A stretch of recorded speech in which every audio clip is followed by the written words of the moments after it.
नमस्कार, प्रणाम।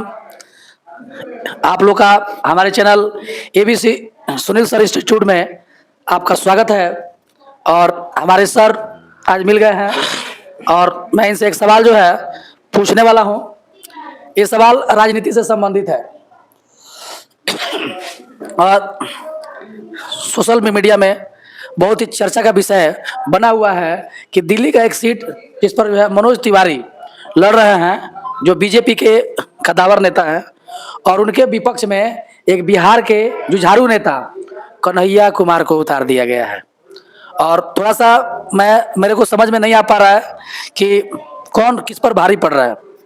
तो थोड़ा सर से हम जानेंगे कि इनका क्या व्यक्तिगत राय है, इस पर थोड़ा हमको बताएं। सर बताइए। सबसे पहले तो आपको प्रणाम एवं आपके सभी जो श्रोता हैं, व्यूवर्स हैं, उनको मेरा प्रणाम। देखिए, कौन किस पर भारी पड़ रहा है ये तो वहाँ की जनता तय करेगी। हम लोग तो सिर्फ अपना एक ओपिनियन रख सकते हैं कि कौन कितना मजबूत है और कैसा किसका परफॉर्मेंस हो सकता है, ये हम लोग अभी मतलब अनुमान लगा सकते हैं। क्या ये अनुमान है क्या कि जो है मनोज तिवारी को कन्हैया कुमार हरा सकते हैं? सर एकदम पॉसिबल है, इम्पॉसिबल चीज़ तो नहीं है। कन्हैया कुमार को तो मैं बहुत क्रिएटिव मानता हूँ जी। उनके पास तो पॉलिटिकल जो है नॉलेज बहुत मजबूत है। उसके इर्द गिर्द भी मनोज तिवारी जी नहीं टिक पाएंगे जी। भले ही बिहार का जनमत है, पॉपुलैरिटी है, मोदी जी का एक लहर है, तो उसमें उनको कुछ बेनिफिट मिले। अदरवाइज कन्हैया कुमार के सामने उनको फेस करने का मतलब मुझे नहीं लगता है कि बहुत पोटेंशियलिटी है उनके अंदर। जी जी जी। चलिए, बहुत बहुत धन्यवाद।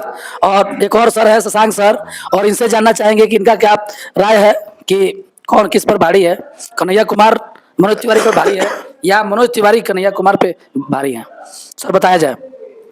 सर देखिए, सबसे पहले तो मैं आपको सबसे पहले प्रणाम करूंगा क्योंकि आप हमारे बड़े भाई हैं और एक अच्छा आपका प्रतिष्ठा है। शिक्षा के क्षेत्र में आप काफ़ी अपना एक नाम बनाए हुए हैं।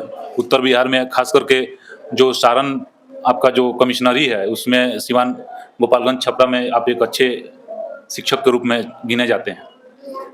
सर ऐसा आप मुद्दा मतलब रख रहे हैं, अभी का परिवेश क्या है कि चुनाव है, इसमें भी आपका आचार संहिता है।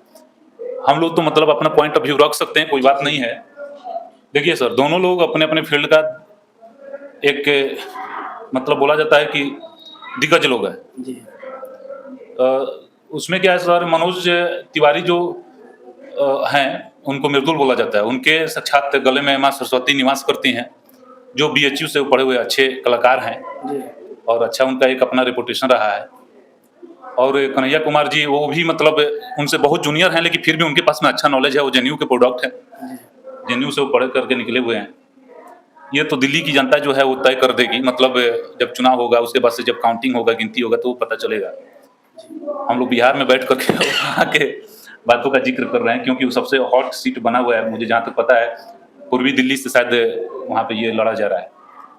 तो सर अब तो क्या मैं आपको बताऊँ, मनोज तिवारी साहब 10 साल से सांसद रहे हैं, 14 से 19 तक, 19 से आपका 24 तक उनका 2 टर्म का सांसद का रह गया है। और रूलिंग पार्टी जो मतलब अभी गवर्नमेंट सरवाइव कर रही है, या अपने हिंदुस्तान में जो अपनी इंडिया में जो है गवर्नमेंट है, उसके वो लीडर हैं।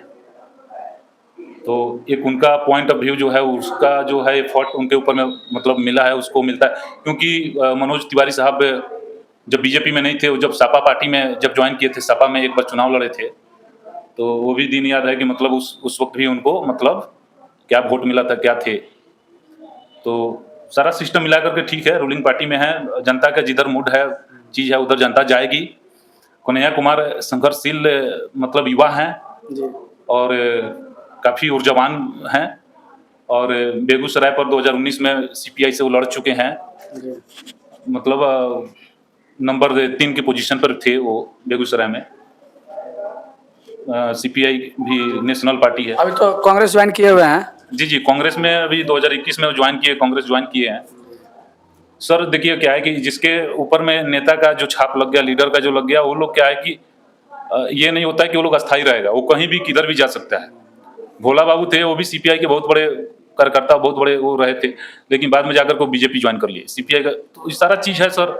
वो जबकि कम्युनिस्ट को बोला जाता है कि वो लोग हमेशा अपने सिद्धांत पे रहता है लोग, लेकिन अब वो चीज़ें किसी भी पार्टी में या किसी भी वो क्षेत्रीय हो या नेशनल पार्टी हो, किसी के पास में वो चीज़ें नहीं रह गई है। लीडर अपने आप को सर्वाइविंग चाहता है कि मेरे अंदर में जो पोटेंशियल है या जो मेरे अंदर में ऊर्जा है या मेरा जो अपना एक सोच है, नजरिया है, मैं उस व्यू से जनता के बीच में जाऊं और एक अच्छा जो पद है या जनता के बीच से चुना जाऊं, अच्छे पद पर रहूं और जनता के बीच में अच्छा काम करूं। नेता का ये व्यू रहता है। तो समय के साथ नेता पार्टियां बदल रही हैं, लेकिन एक बात बता दूं आपको कि हम लोग कोई पॉलिटिकल व्यक्ति नहीं है। बस हम लोग इस तरह चर्चा जो है कर रहे हैं कि कौन ज़्यादा भारी है, कौन ज़्यादा जो है प्रभावी है। मैं अपना राय बता रहा हूँ। हम तो समाचार देखते हैं, सुनते हैं। हमें तो कन्हैया जी के भाषण में एनर्जी ज़्यादा दिखता है मनोज तिवारी से। कौन जीतेगा कौन हारेगा इसके भविष्यवाणी मैं नहीं कर सकता हूँ। तो मैं मिलता हूँ फिर एक नए एपिसोड में। जय हिंद, जय भारत।